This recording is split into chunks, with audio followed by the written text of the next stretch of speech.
Hello, everyone, and welcome to this presentation of American Women Artists Awards for the 2023 Annual Online Juried Show. I'm Sandra Harris. I'm Executive Director of AWA, and with me is Christine Drewyer, President of AWA. And also a Master Signature member. We're so excited to bring this to you today. This is one of our favorite things to do. So we're going to walk through the awards and explain them to you. To kick it off, we will, if I can click, here we go. Give you a little bit of AWA background. In case you're new to AWA, we are a nonprofit. We launched in the Southwest over 30 years ago. You can see a photo of some of our fearless first leaders who were working in the Western art world and noticed some discrepancies, shall we say, between the coverage and the shows and the sales they were making in comparison to their male counterparts. And they partnered with Tucson Museum of Art to have the first all-woman Western art show. And from there, the idea of the nonprofit grew. And since then, we've grown to include all visual arts, different genres all over the US, not just in the Southwest, including some great members in Canada. And we're just so proud of what they started. And our goal is to inspire, celebrate, encourage women in the visual arts and help give them opportunities for shows and sales, and to just help their career along wherever they might be. So this is our board of directors, and they're just a tremendous group of intelligent, thoughtful, helpful women that I have really had the pleasure of serving with. And that is myself. Lisa Gleim is our vice president. Miriam Esteve is our treasurer. Barbara Mason is our secretary. And then we have Marianne Cherry, Sandy Delahanty, Jan Haynes Gilmore, PhD, Janet Lee, and Oceana Rain Stewart. I've never served with such a willing board that just rolls up their sleeves and loves this organization and helps us to remember that we're here to inspire, encourage, and advance women's opportunities in the arts. So bravo to these girls. Absolutely. And along with the board, who also happen to be some of our best patrons, we have individuals, families, gallery members, vendors, some of the businesses you'll see later that support us as a nonprofit. So everything we do is just made that much better because we have so many people supporting us with donations and volunteer time and giving us in-kind donations and so forth. We just couldn't do it without all of that help. So we want to make sure we say thank you before we start. And American Women Artists is a tiered organization. And so we have different levels of our artist members. And as you can see here, these are associate level. These are beginning artists that are coming in, beginning with AWA, not necessarily emerging artists, but associate level. And then once they have reached 2 shows, they are an associate with distinction. And then the signature members have to have 3 shows. And then, of course, the master signatures are going through a very grueling process with the committee that selects. They are nominated, and there are only 2 usually chosen, sometimes 1 only per year. So that's a very elite and special group in the organization. Something you've probably heard if you've been around AWA any amount of time is our 25 and 25 initiative. So going back to the founding of the organization, one of the discrepancies was seeing a lack of museum shows for women artists. So in 2017, the leadership of AWA and some other folks helping them brainstorm came up with this idea that let's really focus on getting shows in museums of our members, because we all know that piece of the pie brings together more public recognition, more exposure to donors, more sales. It really is a career builder. So we've had 7 of those, and we have 3 more scheduled and more to come. So we are on track to meet that goal of 25 and 25. We're very proud of that. So our online show, as a companion to those museum shows, has become just as competitive. So we want to show more works. We want to make it economical for those who have trouble shipping right now, which is everyone. And people have become more accustomed to looking at art online, and online exhibitions are not something strange. And so what we do is we treat it just like a museum show. The process is the same for getting in. And this year, 435 artists entered. And we had 1,250 images that needed to be reviewed, and 155 of those were chosen for the show. So we are hovering in all of the shows around that 10%-ish chance of getting in. So it is very highly competitive. And from those 155, we'll be giving 23 awards. And we're very proud to give over $20,000 in cash and merchandise. And all of that was donated. So all of the awards that you're seeing were donated. We had the same great opportunity at Brook Green Gardens at the museum show to have all of the awards from donations. And I have to say, many of them come from the members. So giving to each other, which is just an incredible thing to see. Yes. Just want to mention some of our sponsors very quickly. So the grand prize of 2000, sponsored by David Terrio. We have an anonymous donor, you know who you are, sponsoring the second prize. And we have anonymous donors who just want to give and say, you don't need to put my name up. So we appreciate that as well. And then Marianne Cherry, one of our board members who you saw earlier, who is also a member, is sponsoring that third prize of $1,000. And we have our named awards that you'll see. Christine herself gives for both the museum show and the online show for pieces that she gets to choose. And we'll have 2 of those today for $250 each. Angela Mia, one of our very talented Master Signature members, and her family have been funding an award for quite a few years now in honor of her mother.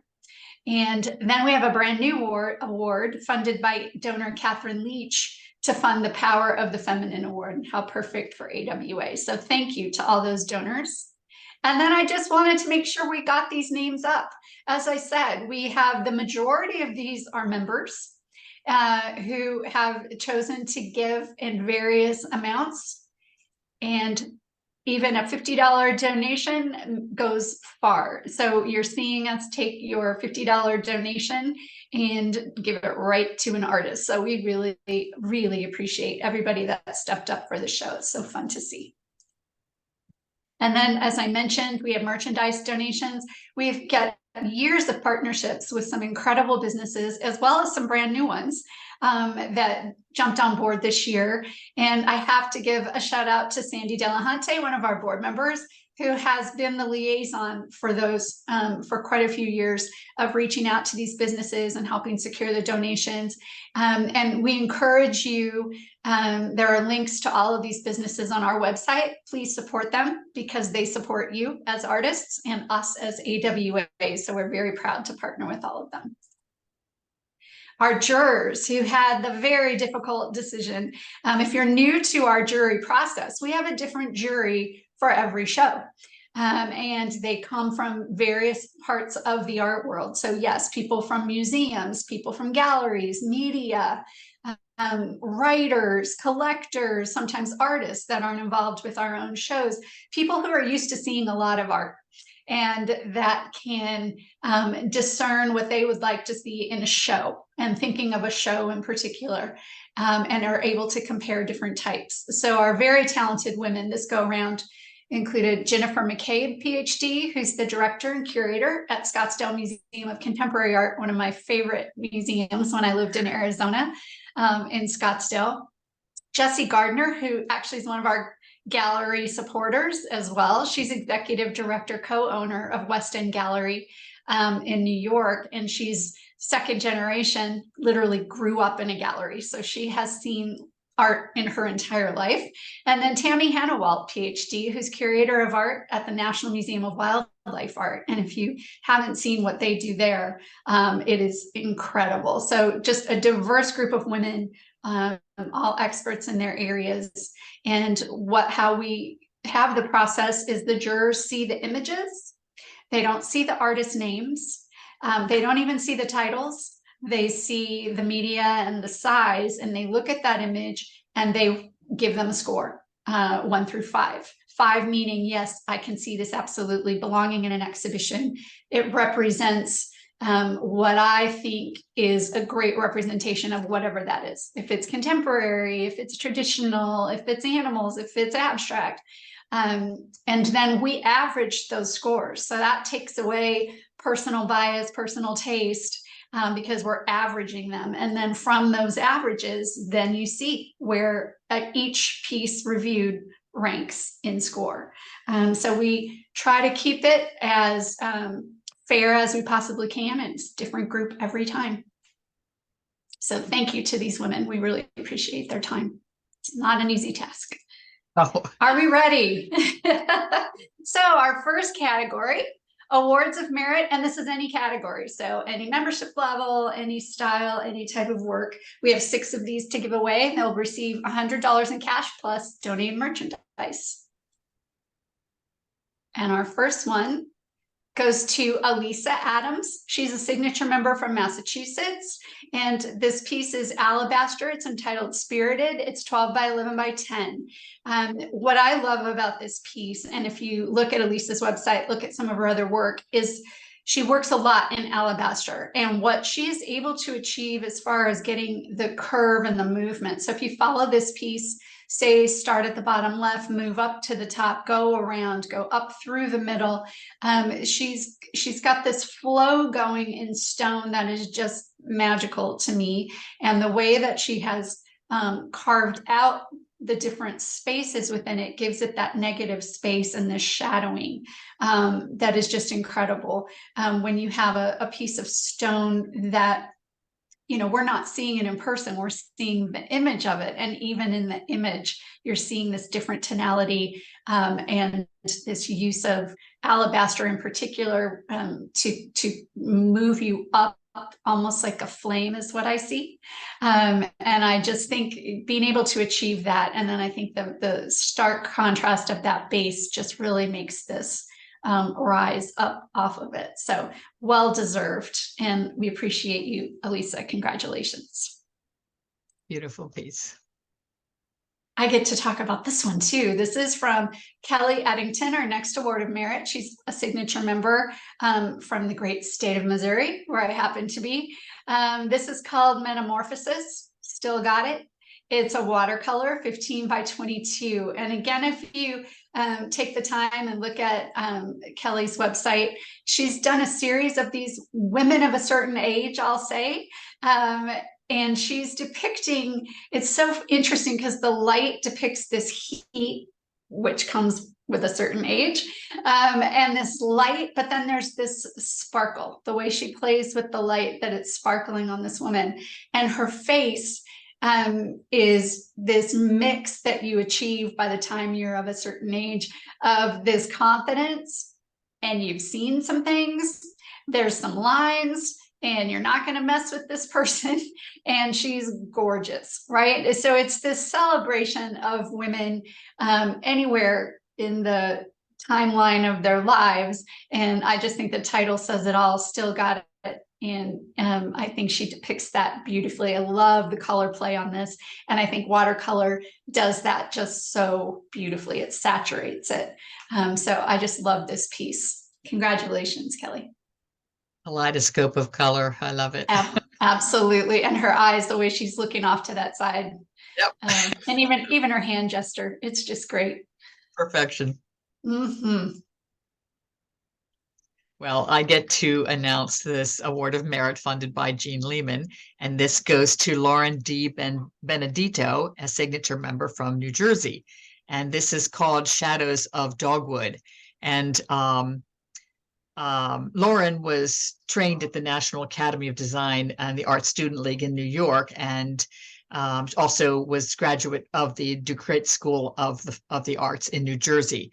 What I love about Lauren's work, the beautiful graphic quality, of course, in all of her works, not just this one, but the shadow work is a major part of the piece. As you can see, that is a an anchoring portion of the composition. That shadow work is literally as important to her work, I believe, as the blossoms themselves are, because they create this backdrop of tension and sense of space, but yet there's also the abstracted component of them that makes this a little more contemporary, while the blossoms and the drawing itself is traditionally done. The limited palette, the gray tones and the black tones just make the blossoms jump right out and sing. Exquisite use of shadow work, and the weight of the blossoms is evident.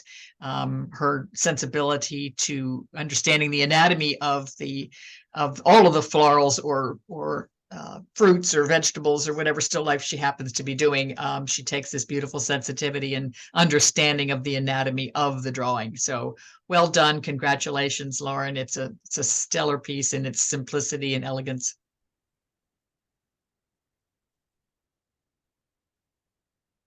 Oh, goody. I get to talk about this one too.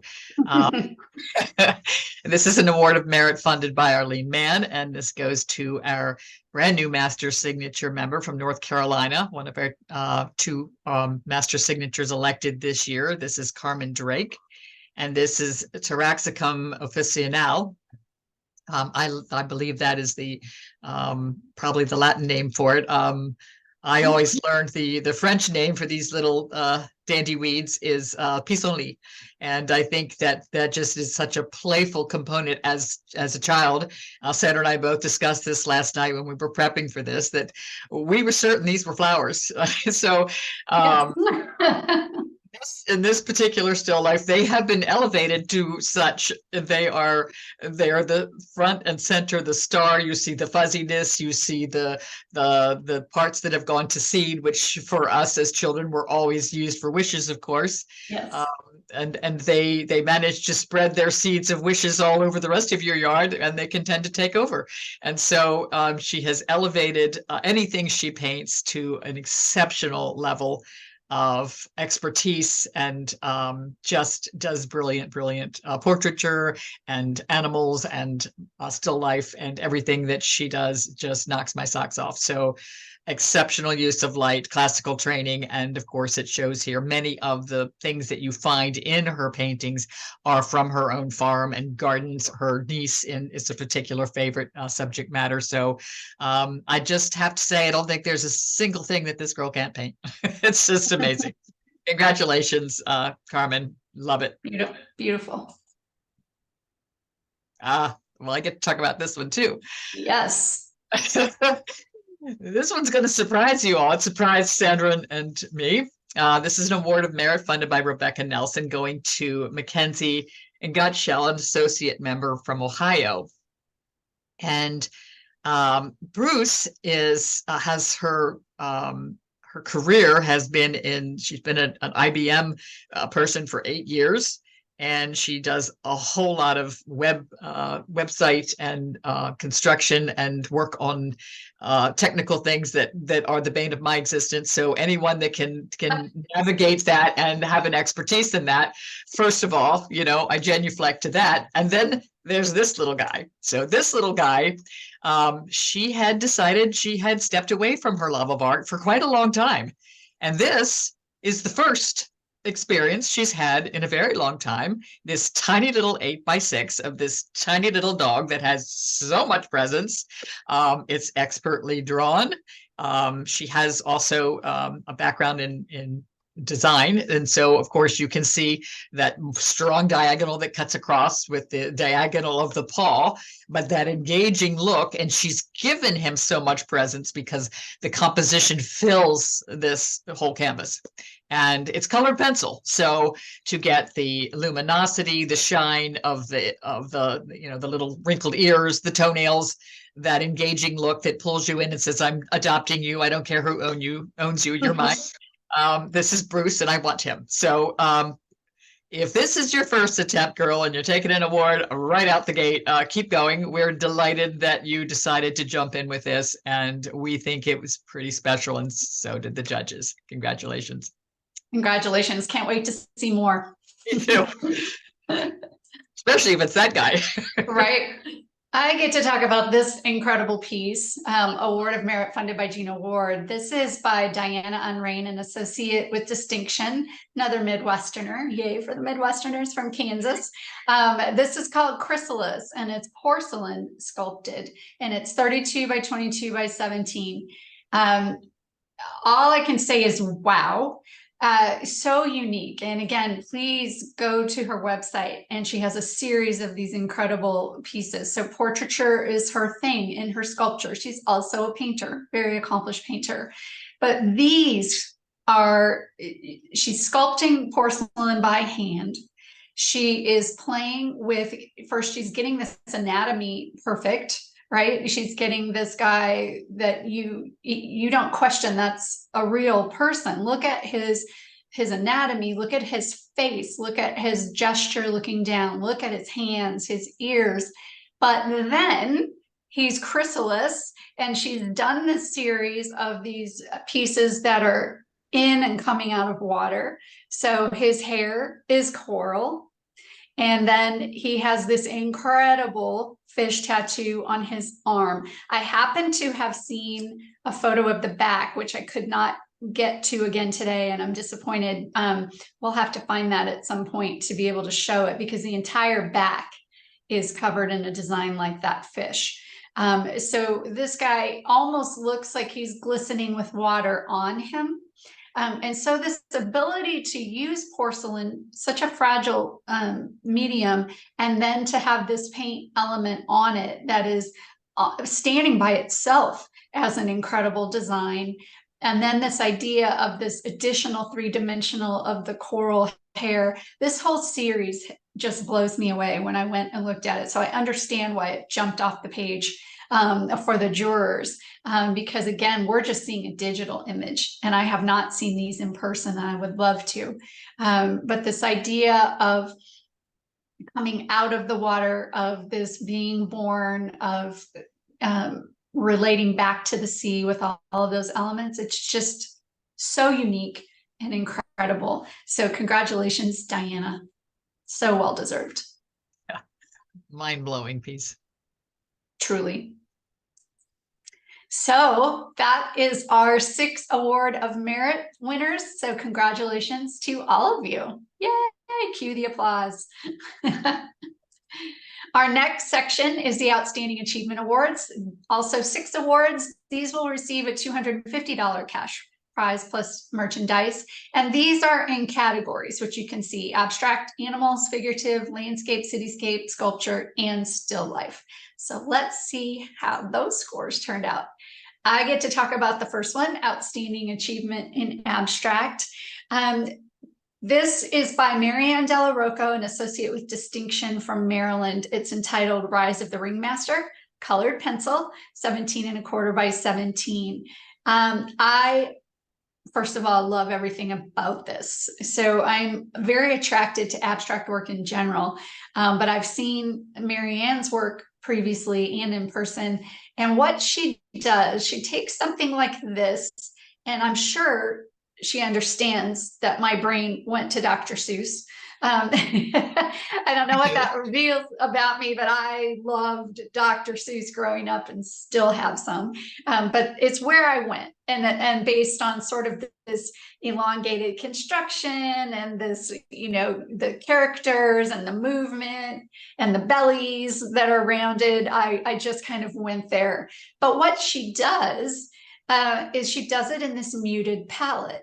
Right. And so it's not primary colors like Seuss. It's not primary like a circus necessarily. It's this muted idea of these elephants still performing, and then the rise of this ringmaster coming up with the arms and the tentacles, and it's almost frightening, right, that he's coming up out of this. But it's this mix of, oh, it's a circus. Wait, what's happening? I just love it. And the way she's used the shadows and that light, that spotlight in the center, you feel like you're under the big top, you're seeing this show, but it's in this abstract, unique way, and a palette that I just adore. I just can't say enough about how much I love this. this concept of a circus and a ringmaster, but in this abstract form and dark tones, not the bright primary colors. So, and again, it's pencil. So think about that shading and how she's able to achieve all of that. So I understand why this jumped off the page as well in abstract. So congratulations, Marianne. I love this. This is an outstanding achievement for animals funded by Lisa Gleim. And this is going to Yelena Lamb, an associate from Pennsylvania. She's in Pennsylvania now, but she was raised in St. Petersburg, Russia. And for those of us who are artists and those of us who are art lovers, that's a particular place on the planet where artists go through grueling training and I think cut their teeth on what good art looks like. So that shows, of course, in this. I was fooled when I first saw this piece. I did not know it was a pastel. And it's called Cowspiracy, which, of course, you know, there's a little conspiracy going on. What are these cows? You know, so the first thing that jumps out at me, of course, is this beautiful use of color. Look at the phthalo green, which I thought as an artist was only used on wood ducks. Who knew that it was the perfect highlight color for a black cow face? Their noses are wet. They are each different. They have personality. She's filled the entire composition with their heads, really drawing the attention to the idea that they are communicating in some way here. So, I mean, I think that she just achieved that. And then, of course, there's the subtle color harmony. If you missed it, you know, the orange, tan, sepia tones against the blues is singing and making this, of course, very appealing to the viewer. You can't always put your finger on what it is that that works and why it works. But of course, when you start to dissect and go, oh, that's why. So there's beautiful flow to the entire composition. It leads one from the other, going from nose to nose to nose. And I want to know what they're talking about. But to not also, you know, the humor and the loveliness of this piece, that don't want to take away from the fact that, you know, Yelena does beautiful portraits. She has a wonderful sense of color, a playfulness, but, you know, tremendous use of design and edges. And she also did train at the Rorick's Fine Art School in Russia. So that all shows, of course, here her academic training as well as her sense of play. And, you know, let's face it, when you want to look at a piece that makes you smile and brings you joy, what price for that therapy, right? She's certainly accomplished all of those things here. Congratulations, Yelena. It's lovely. I could live with this all day long. So good. Excellent. Well, now this Outstanding Achievement Figurative Award goes to Gail Madeira, a signature member in New York. And this is Portrait of Siri. And it's oil, of course, and the size surprised me. That's a size I use a lot. So that's not a big size to get this amount of presence into. And again, she's filling the space. One of the things I was very surprised to find out that Gail is a professional ballerina and taught dance. And I think that has spilled into, of course, this wonderful figure, the grace of it, the sense of movement. Sandra pointed out to me the other day, the way her arms are crossed, holding that shawl. You either expect her to open them and fly, or even pull them closer, you know. So there's an intrigue, there's a grace and a serenity on her face. The yummy skin tones, I mean, they are just glorious. But it really is another study of color harmonies. The simplicity of the subject matter emphasizes the graphic component of it, which just makes any piece very easy on the eye, and very pleasant to live with. The simplicity of it is so graceful and so bold at the same time. So it really does have this just luscious sense of color. And I can't wait to see this woman jump off the canvas and dance. It's just lovely. So thank you, Gail. Congratulations. It's a beautiful, beautiful portrait. Gorgeous. Well deserved.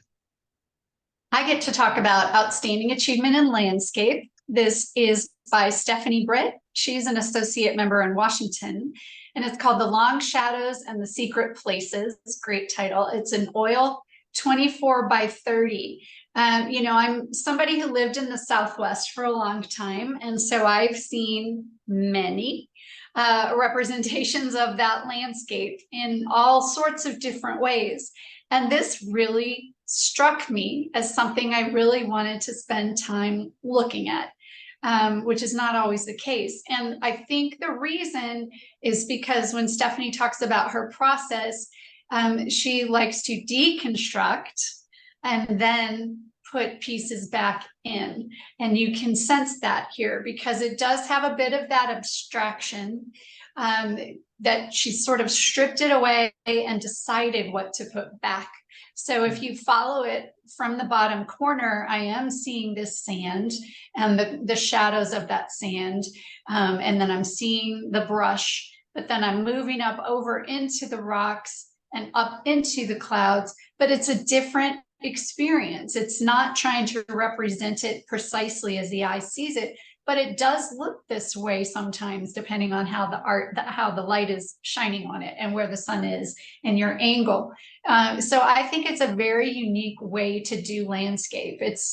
There's no doubt what you're looking at, but if you look really closely, you can see it's different. The tonality of it is just brilliant. The shadow work is incredible. In ways that really oil is the great medium to do that. And I just think it's unique in how she did it, how the landscape looks, and I can understand why it would really stand out because it's a very different way. And I know she works in the Northwest coast, the Southwest, and Hawaii. And so she has seen so many landscapes that she can deconstruct and reconstruct and play with light. That it really shows. I think this is incredibly successful and well-deserved. So congratulations, Stephanie. Oh, I love to talk about this. This is an Outstanding Achievement Award for sculpture, and it has been funded by Diane and Bob Mason, one of our master signature sculptors. So thank you for that, Diane and husband. It's going to Gwen Marcus, and she's an associate with distinction and from Massachusetts, and this is called Hattie. I'll talk for a second. The piece, as you can see, is life-size, 91 by 31 by 3. So she already, and this small photograph of the piece has this presence about her, right? And I think one of the things that I would like to note before I talk about the piece is some of the achievements that Gwen has in her repertoire here. She's received many honors and awards and commissions and has met life-size pieces all over the world, truthfully. She is the 5-time recipient of the Gold Medal of Honor from American Artists Professional League and has received the Centennial Medal of Honor and the Gold Medal of Honor from the Catherine Laureate Wolfe Art Club. And she's a fellow and has served in the National Sculpture Society. So those are some really high praise and difficult achievements to make. Now, Hattie, one of the things that Gwen likes to define her work as is the sense of movement and the sensitivity. Obviously, the sculpture itself is anatomically brilliant, but I can feel that basket swinging. She truthfully is it is in motion. The movement on the skirt, the solidity of the body, the proud posture of this woman. She's a working woman, but she's content. She's happy, she's proud, and you know it. And there's no nonsense going on here. And I wish you all could see this beautiful sculpture from all angles, because the back and the sides is exquisitely done. The patina is a traditional patina, which I love because it echoes the bronzy golden skin tones, which just show the spatial structures and her expression so exquisitely without any interference from any kind of pattern work. You really see the movement of the skirt, for instance, and the feeling of the swinging of her arm in the basket. If you can look in the little lower corner, you can see that the size of this, the monumental piece, is really just brilliantly done. And she just represents a strong beautiful woman in her power, which to me is AWA personified. And I'm so delighted that this piece got the Outstanding Achievement for Sculpture Award. Congratulations, Gwen. Beautifully done. I get to talk about this one, Outstanding Achievement in Still Life, funded by Jean Rivas, who is a former board member, one of our members as well. Eileen Nisler, a signature member from Wyoming. It's called Aunt Clara's Collection 8, colored pencil, 16 by 20. So first, the title. When I first looked at it, I said, I wonder who Aunt Clara is. And then when I dove into Eileen's website a little bit, I was delighted to find she's talking about Aunt Clara from the television show Bewitched from the 60s. And those of you that were fans will remember that Aunt Clara collected doorknobs.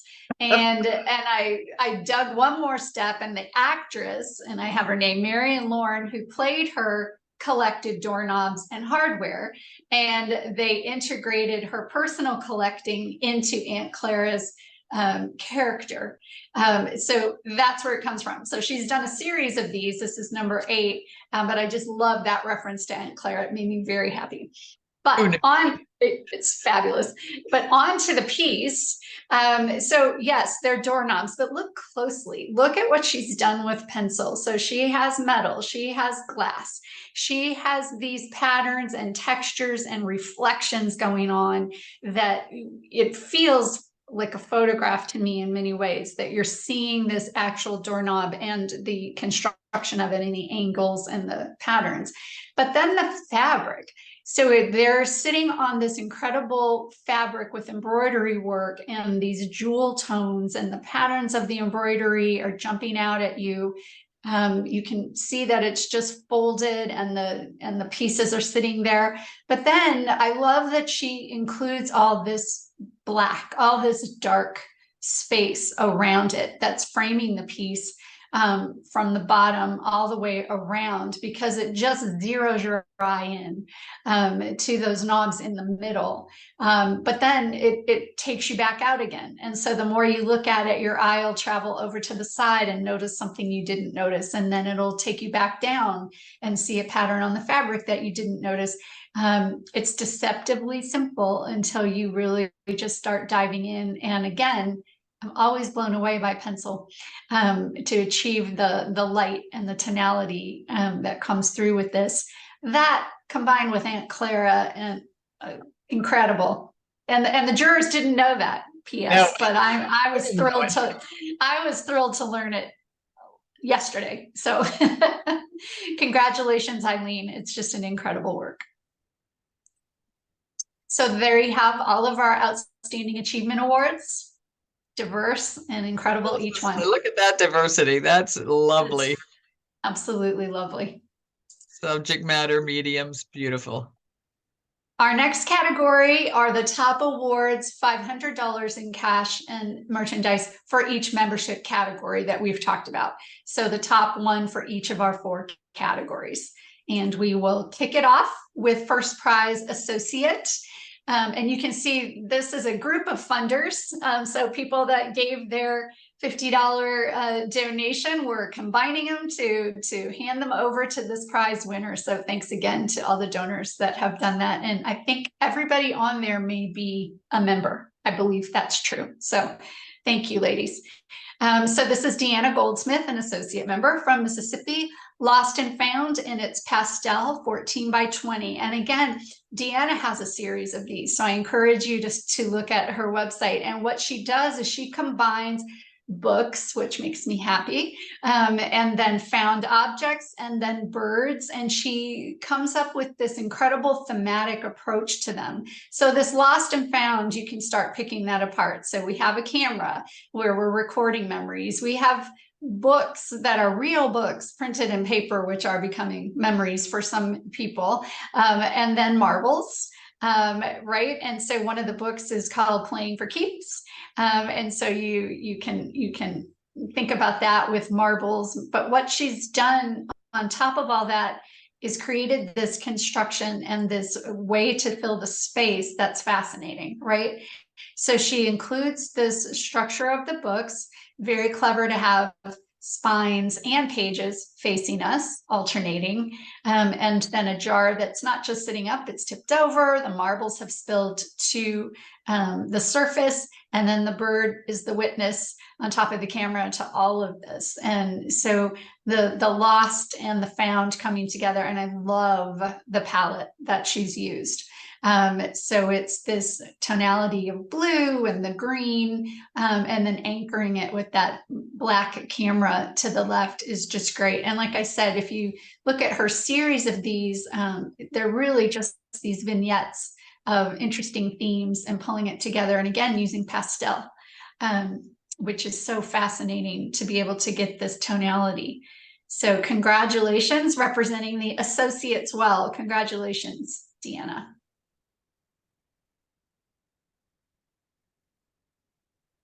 There we go. This is first prize for an associate with distinction, funded by Lucy Dickens and Layden Pokey Park. Hayden Wilson, thank you so much for helping combine these donations are really so appreciated by these winning artists. And this goes to Kimberly Beck from Utah, and the piece is called Finding Balance. Well, I can barely say enough about this piece, but I'll tell you a tiny bit about Kimberly first. She grew up in California in a bucolic rural setting, and she's has a bachelor's of art in English literature, and then she also has she's gone to California College of the Arts, and has a drawing, illustrating, palette, and chisel Academy of Fine Arts from Chicago with painting and drawing and life drawing. So she's well trained now. Now let me to talk about everything I love about this painting. First of all, the simplicity of a non-competitive background, which is allowing every single object to shine. You do not doubt for 1 second that that is a rusted piece of steel. You can see the blue paint that is chipping off. You can see the weight of a rusty chain and the cable that is, and then the delicacy of the bird, that you can feel the weight of him as well. The juxtaposition of a delicate bird and the tension that is created from the suspended chain in just the right place to Finding Balance. I mean, it could never have been a better title. It is all about balance in this entire composition. Just exceptionally done. Balance of color harmonies, balance of rough against delicate, balance of the fleeting moment of time against the ancient time of the rusted elements that are clearly going to be here for a very long time. So the fragility of life and the strength, which is also showing signs of deterioration, which is just a beautiful juxtaposition of life itself for me. The strong L-shaped composition where you just boom, it's divided almost in half, and then the points of diagonal and that suspended chain with just the touch of a feathered jewel wrapped up, a gem wrapped up in feathers against all of this heavy duty steel work is just remarkably done to me. Such a brilliant concept. I wished I'd thought of it. Should just you see something that just knocks your socks off and takes your breath away, and you go, yes, it's just brilliant. So not a big piece, a 20 by 16 done with oils, and just a mastery of texture and skill level with that restrained palette. I'm so impressed with this piece. You found the balance all right, Kim, and it really paid off. Congratulations. Beautiful. I get to talk about our first prize winner for our signature members, funded by Renee Porter, another member. This goes to Suzanne Vigil, signature member from New Mexico, Clarice of Glen Burnie, colored pencil. I've gotten a lot of the pencils tonight. I love it. 28 by 22. I'll talk about Suzanne for a second because I was fascinated looking at her bio. So this woman worked for decades for the DEA, the federal government, and who knew they employed graphic designer, right? Of course they did, but she was there for decades. And if Just Say No rings a bell. She worked on the graphics for that campaign, and then the official federal symbols, a couple of stamps. So she had this very interesting background of an environment to work within as an artist. I'm sure she has incredible stories. Then it's colored pencil, but what she talks about with her technique, she works on drafting film and she colors on both sides.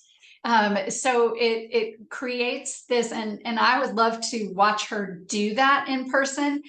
So it's creating, she talks about it's almost the way oil will look, because you're getting this color saturation that she can get from applying pencil to both sides. Fascinating medium. Now, Clarice. So Christine had to give me a quick education about Glen Burnie, which is in Maryland, outside of Baltimore, if I'm right. Yes. And apparently Clarice fits right in. So a place where individuality is cherished. And I love everything about this woman, from the color of her hair to her jewelry to her jacket. And the solid black, there's some spandex involved there underneath. But then the way that she has played with the color, again, with this pencil, and it's coming through both sides, let's just take a trip with the red. If you start with the red on the bracelet and up her nails and up to the Coke bottle and then up to her lips. And then she's having you follow the line of those hoop earrings, fabulous hoop earrings, down to the chunky necklace, to the narrow necklace, down to her cleavage. And then down to her ring, right? And then she's got the blue on the wrist and the blue on the hair. It's just this ensemble that is quirky and fabulous. And her expression is, yeah, I am who I am. I'm drinking a Coke. It's not a Diet Coke. What do you want, right? And I just love her. And then I think it's intriguing, Suzanne's choice of the background, because it is a little more delicate than Clarice. It's neutral-ish, but it's got enough of this movement and another color that's going to grab your eye as you're moving around it, that it just feels this incredible background for her to be standing in front of. And she's captured every line on this woman, and just made her beautiful, and her humanity is just front and center. And I want to go drink a Coke with her. So congratulations, Suzanne, on capturing. And again, if you look at Suzanne's website, she has captured a lot of interesting characters like this, and just so beautifully done. So congratulations on representing the signatures. I had to sit on my hands not to go spilling the beans on this one. Right. First prize master signature, funded by David Torrio. This goes to Sally Maxwell, master signature artist from Texas. As everything about to what we love about the bigness of Texas is Sally Maxwell. First time I met her, she drove up in the big giant red cowboy truck and said, "Come on in, girl, we're going to explore." And we did. Mm-hmm.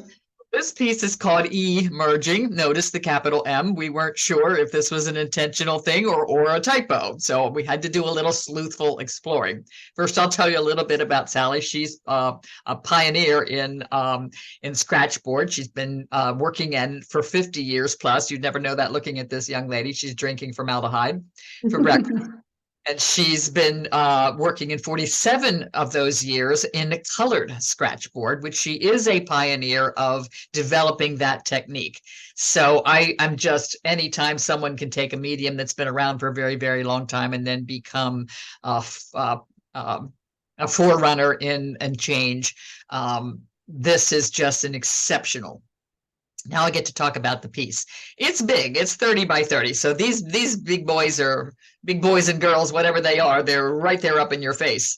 And I really wanted to know the background story behind this piece. And Sally does such a beautiful job on her website of describing the stories. And I love that about her work. And this piece wasn't on it.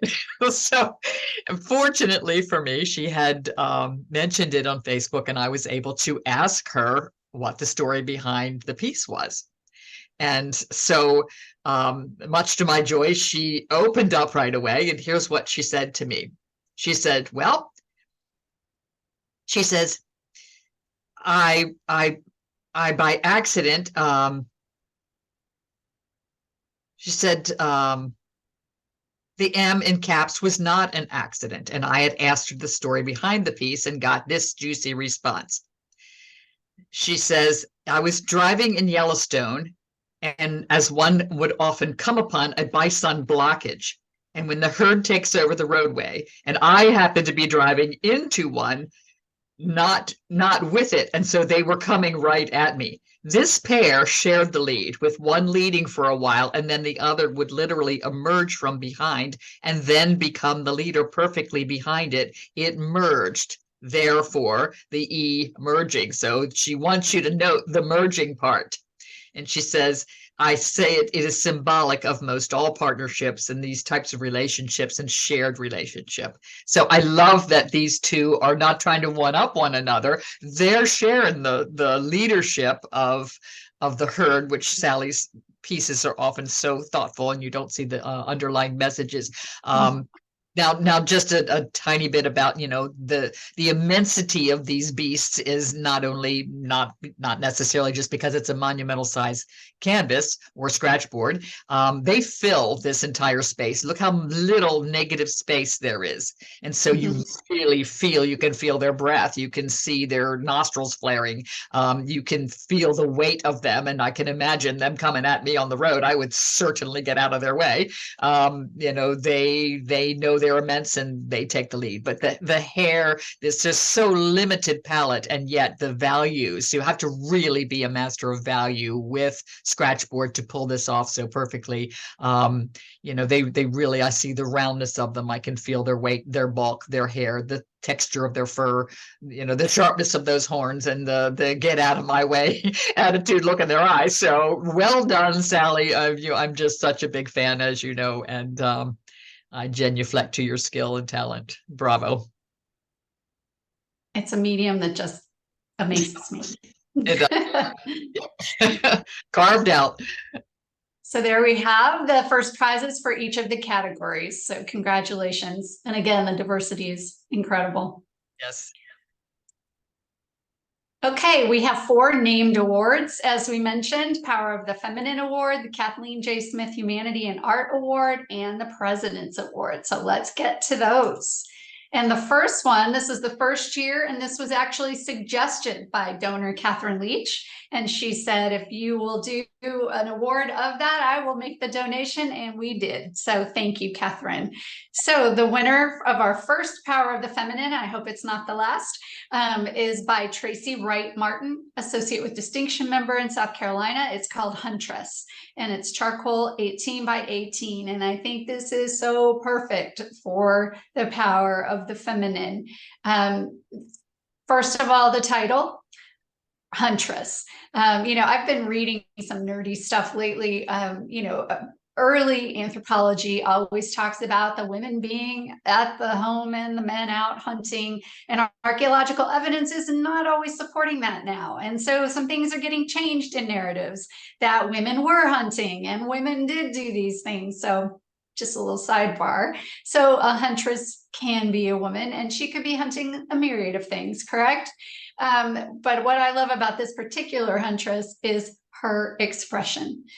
She is looking straight at us with resolve, and she is going to get whatever it is she's hunting, and I'm happy for her. And it's not anger, it's not attitude, it's just resolve, and she's gorgeous. I love the addition of this hat, which we also often associate with men like Daniel Boone or the explorers. I don't recall seeing women wearing this type very often, so I love that as well, shaking up a stereotype a little bit. And the fact that it's charcoal and the tonality that she gets with her skin tone, her hair, the hat, her lips, her eyes is just incredible with charcoal. And I don't think it would have been as successful in color, my personal opinion. I think Tracy knows exactly what she's doing when she chooses what she's doing. And again, she's somebody who does portraits of incredibly interesting and unique people. And I encourage you to take a look at what she does. And even if you look at her biopic down in the corner, she's got the same kind of resolve in her face, and I love it. So I think this is such a great way to kick off our Power of the Feminine Award. And I'm sure this won't be the last time. So congratulations, Tracy. Excellent piece. Black and white, nowhere to hide. Amazing. Nowhere to hide. Our next one, as I mentioned, the Kathleen J. Smith Humanity and Art Award is funded by Angela Mia, one of our Master Signature members, and her family. It's in honor of her mother. And I love the last sentence. My mother was a champion for growth, personal freedom, and living life with undeterred honesty. So this award is actually chosen by Angela and her family, which we love because they knew her mom better than anyone, correct? So this year, oh no, I went too far, is going to Anna Toberman, an associate from Illinois. It's called Intercessor. It's an oil 16 by 12. And immediately we understand the humanity. We understand this choice that an intercessor, and I love looking up dictionary definitions, but you're doing something on behalf of someone else, right? So how is that, how much more human can you be? Illustrating humanity is to try to intervene on behalf of someone else. And this woman is doing it through prayer. And what I love about her face is she's praying, but she has this peace and this certainty that she's going to get what she's asking for. She will receive it. And it's this calm sense of, I'm going to ask and I'm going to receive, and I'm doing it on behalf of, we can all imagine who she might be, praying for, or what about, and to whom, whatever faith you might have. And beyond that, if you look at the piece itself, it's another one of these where the composition is incredible. So if you start at the top of her head and follow down her hair and across that beautiful fabric, the way that it's gathered as she's pulled her arm up to her hands in prayer, up to her face, you can just follow that beautiful round line. And then you have that light coming from the left top hand corner that is this sort of the illumination, very spiritual metaphor kind of a thing, coming across her face, which just illuminates her so beautifully. So I think it makes sense why Angela and her family chose this. I think Anna in particular, if you read her bio, is very interested in sort of how people are represented and what she can do to bring that through in oil. So lots of interesting portraiture as well. So congratulations, Anna. Lovely commentary, Sandra. That was, and thank you again, Angela, and your family. Great choice. Yeah. And if you were watching, I already clicked this, but here we go. Christine's first president award. I don't know how our judges even began to select from 1,250 images, because I had tortured selecting two. This is the President's Award, or part of it. This is $250 plus donated merchandise to Diana Reuter Twining, Master Signature member and heroine extraordinaire for me personally. She is the immediate past president, and I leaned on her and lean on her always as a champion of AWA and another sister in crime. Sandra will tell you, when I first reviewed the show with her, I didn't know who this was, and I instantly went, oh, who is this? There's one of my choices, and she didn't know whose it was. Yeah.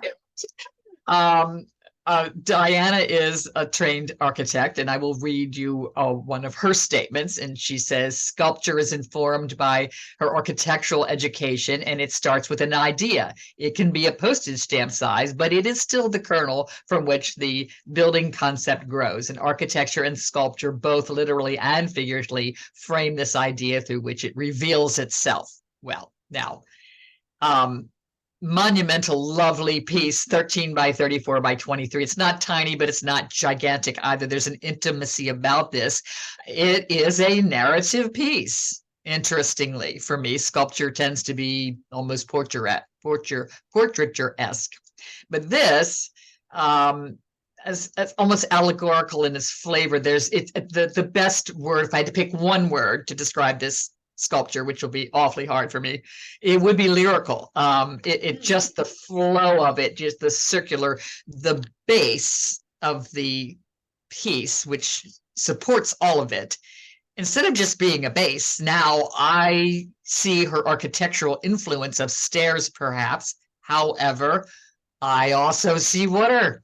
I see water with ripples coming out, supporting and giving movement and lift to the piece, which is then brought even higher with the one wing that comes up and sort of tops off as a crown, the top of the sculpture. The movement of the circular movement of that one reed that suspends the dragonfly echoed around where the neck of the bird comes all the way around, meeting it, and just this complete circle echoed by the rings of water. The whole thing just is lyrical. It's almost musical to me. It's so beautiful. The differing patinas make it interesting. They're harmonious. There's a story in there. It's almost mythological. You've got Leah and the Swan. This is a trumpeter. So there's that concept that could be in there. I've not spoken to Diana because I didn't want to give it away. I knew I wouldn't be able to get my enthusiasm out of it. Oftentimes dragonflies are a lunch for the Swan, but I don't feel that. I feel like there's a lesson almost. There's a conversation going on, a listening going on. And so I was just so blown away so many times as I am with Diana's work that it had to be one of the awards. And so congratulations, Diana. I love the piece. I love your work, and you just always impress me, even when I don't know it's yours. I get it's all over again. Beautiful, as always. Yeah. Oh, now there's this little gem. This is my other half. You can see I have a multi-diverse personality in things that knock my socks off, which would be 155 pieces in the show. So narrow that down to this darling and charming piece by Kathy Wheeler. It's an oil painting, and it's a 24 by 13, so a little more narrow. So it gives her a presence where she is front and center. First, I just have to start by saying, oh my gosh, I adore it. I adore it. One of the first experiences I had with pictures and having them permeate into my educational component was the pre-primers of Fun with Dick and Jane.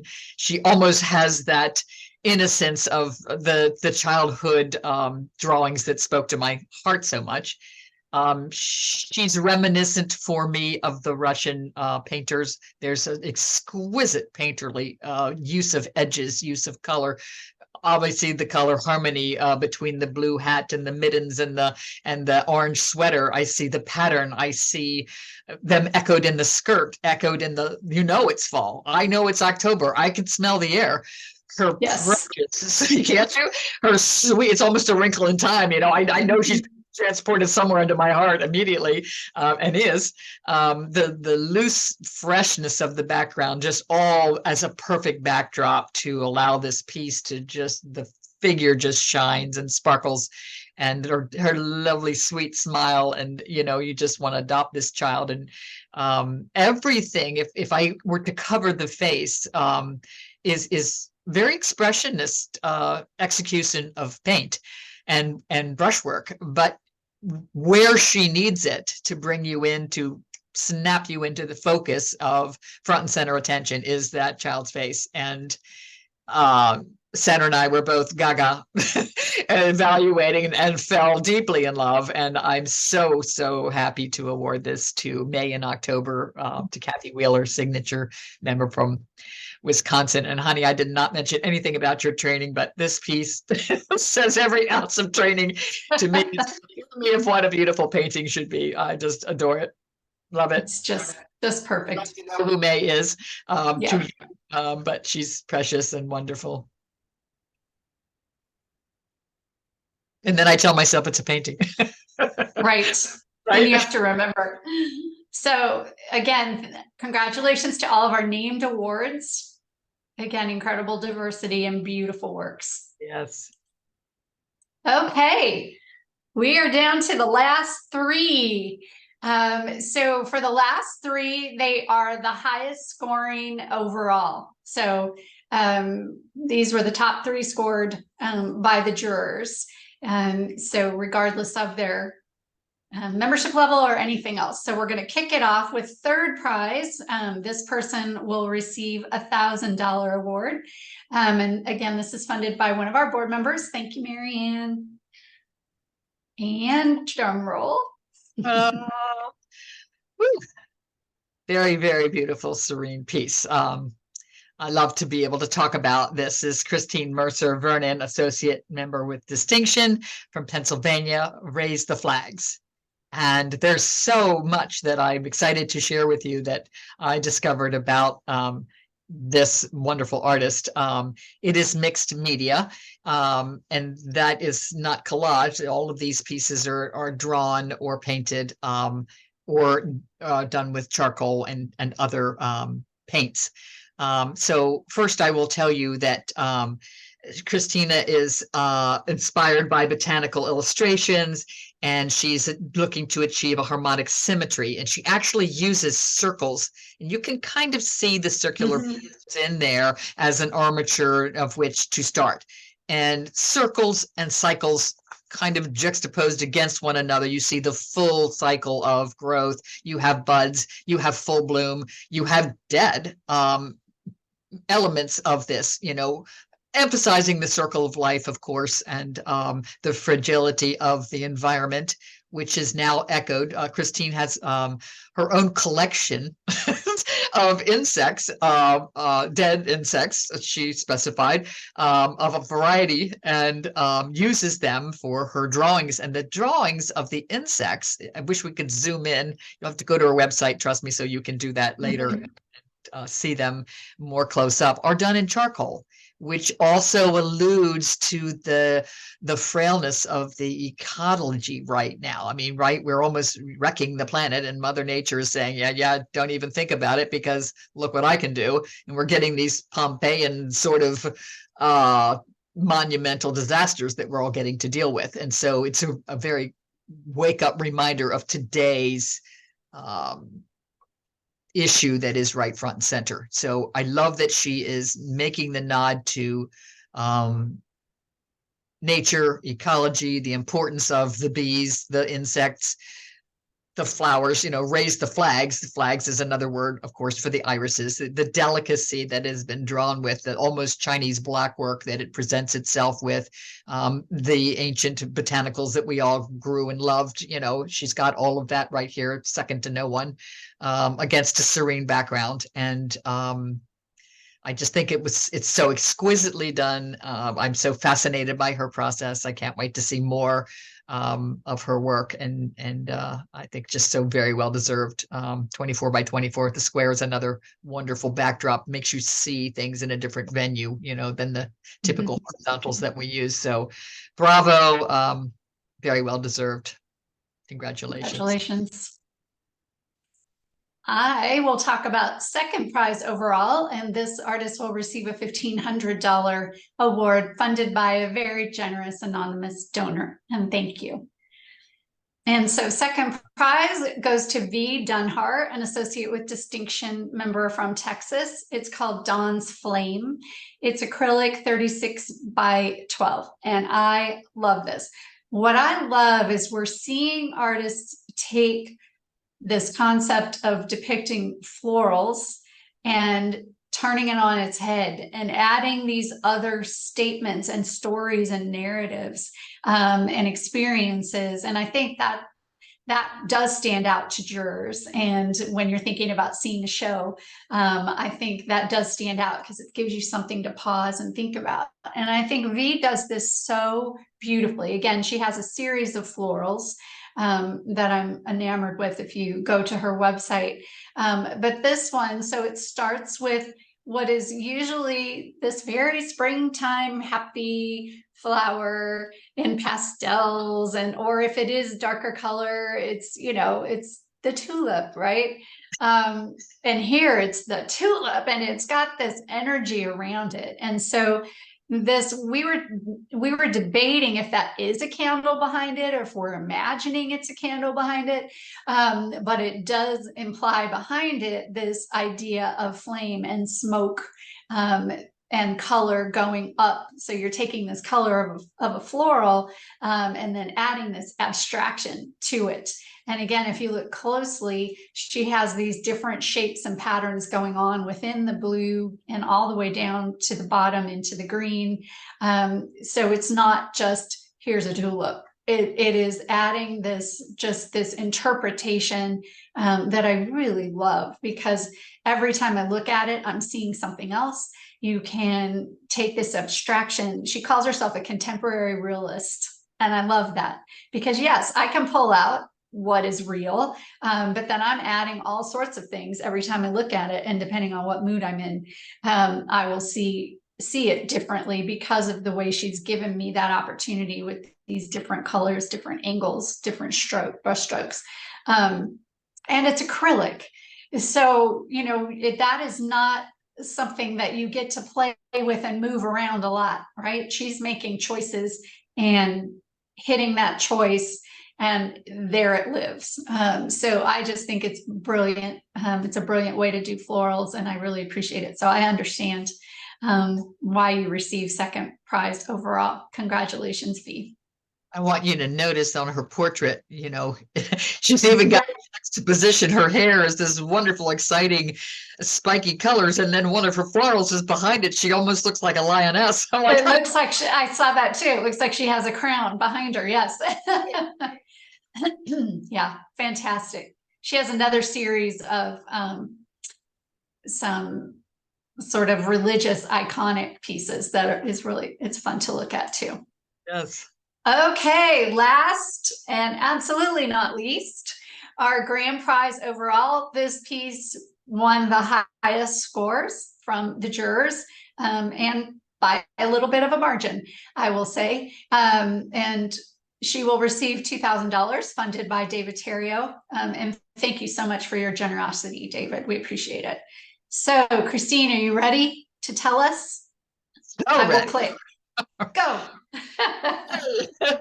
Grand prize winner for the 2023 online show is Daniela Wernick, Master Signature member. What you don't know is that she is another one of our elected Master Signature members, brand newbie this year, from Texas, originally from Portugal, on this watercolor on aquaboard 16 by 20. Where do I start? We're so excited that the judges saw what we saw. And when we did, I see so much homage to her heritage, to women, to family. This is her niece. And when we were really picking apart in websites, when we were trying to decide for artists to choose that were worthy, this was one of the pieces that we were asking questions about. I noticed, first of all, you know, that no matter how much pattern is on this extraordinary piece, whether that's the Spanish tiles in the back, the lace, the pattern of the lace on the floor, but particularly the way the lace pattern drapes over the body, you still see this woman's beautiful face. It just is so believable, so exquisitely done, so unique. The pattern work does not compete with the subject, and I'm personally just blown away with everything this girl is doing. We say we saw it first, and we're very excited to have her represent the finest of who we believe we are in skill level. So, Sandra, I know you're also chomping to say something about. No, I love this, it's a woman that is in an early part of womanhood, right? Her niece. And the way she's laying there, I was talking about, I've seen my own nieces lay like this on the floor where, when you get older, your limbs aren't going in all those interesting ways and they just kind of plop and it looks uncomfortable, but they're totally relaxed. Yep. And she's got this, face that is, I've come this far, but what's coming ahead, and that angst that we feel plus serenity at that stage in life. And I think she just grabs it so beautifully. Just the feeling of this young woman, and then she's got the great fingernails that, that are, she's thought about, and she's wearing sort of a stretchy shirt, and she gets the bunches of the stretch of the shirt perfectly when you wear a shirt like that. It's just every time you look, it's more details. And clearly, again, this jumped off the page to the jurors, all from different backgrounds. And so I think it's important to remember she's mostly self-taught. And she mostly picked this up not very long ago. And so we've seen her jump onto the scene with AWA and just continue to grow and develop. And I hope that's inspiring to lots of our members that are just picking it up or revisiting it, that you can jump in at any time and have the success that you want. I think it's just it's a great story of that, beyond the piece of work. So I'm very happy for you. What a year for you with AWA. Congratulations, Daniela. Absolutely. And I will talk a skosh about watercolor and aquaboard. I did not know what aquaboard was. I mistakenly thought it was one of these, like a clay board kind of a surface that would hold the paint and that would lose that fluidity, but I was completely wrong. It's the opposite of that. She said that it gives her a moment to move it around as she needs to. But still, I mean, the subtleness and softness of this almost reads like colored pencil, or not the typical fluidity. There's such control over this medium that it really is mind-blowing what she's able to do with watercolor. Amazing. It is, and we can't wait to see more. And the jurors agree. So thank you. What a way to top it off. So we hope you enjoyed that. Thank you for watching. We love doing this. I would love to do it for all 155 pieces. Yes. On that note, honestly, for all 1,200 images from the show, there was just an incredible amount of work. And we made this show a little bit bigger than in the past because it is getting harder and harder to have cutoff points, because the quality is just incredible. But please go to the website, look at all of the pieces, go to the artist websites, check them out. You can see them all. Some of the works are for sale, some aren't. But you'll see that on the show. And again, thank you so much to the donors who are allowing us to give these prizes straight from them to the artists, and nothing in between. We so appreciate that. So we hope you enjoyed it. And Christine, it's a pleasure doing this with you. Oh, sweetie, I just love doing Art Speak, and I love doing it with you. It really is a joy for both of us. It's a love fest. So we're really grateful to have such exceptional pieces to do commentary on. Thank you. Absolutely. Thanks, everybody. We'll see you next time. Thank you.